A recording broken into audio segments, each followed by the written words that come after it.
This is Christopher Rick with the Gamers Daily News review of Dungeons & Dragons Daggerdale. Dungeons & Dragons Daggerdale takes you from the mines of Tethymar to the Tower of Restless in what was promised to be a rich, complex, and thrilling game experience, but isn't quite up to par.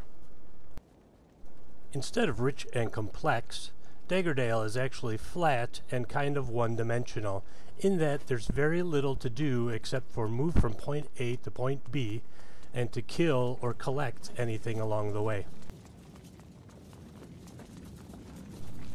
While both the environmental sounds and the soundtrack for the game are finely crafted, the lack of voice acting really did this game a disservice.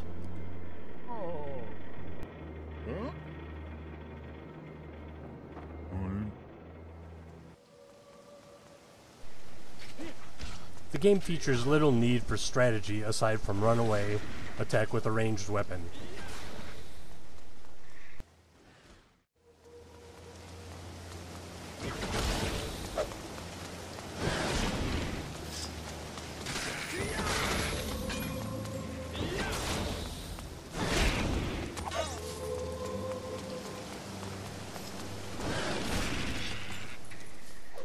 Gone are the elements of actual role-playing, storytelling, and anything aside from running around and killing things.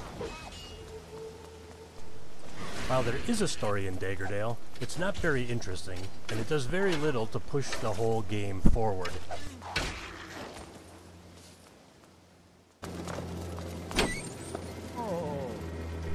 While you have a choice whether or not to take side quests, they're all pretty much the same thing.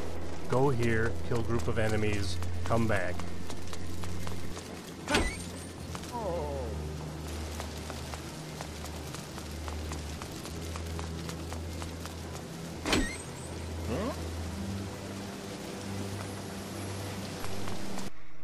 The battles are all very repetitive, and the groups of enemies stand in a single position with very little idle animation, as if waiting for you to just step on a trigger that will make them attack you.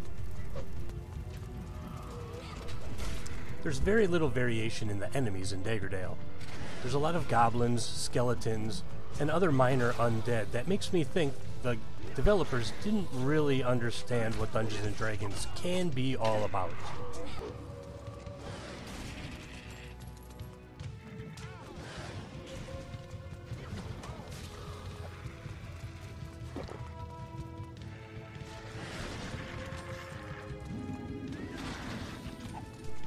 In-game footage some of the cutscenes in the game also seem to be out of place. For example, this cutscene here at the end of one of the first missions makes no sense whatsoever. A giant enemy attacks as if setting you up for a battle, and then you simply just walk away. You will later see this enemy and have a battle, but this attempt at foreshadowing seemed forced and unnecessary.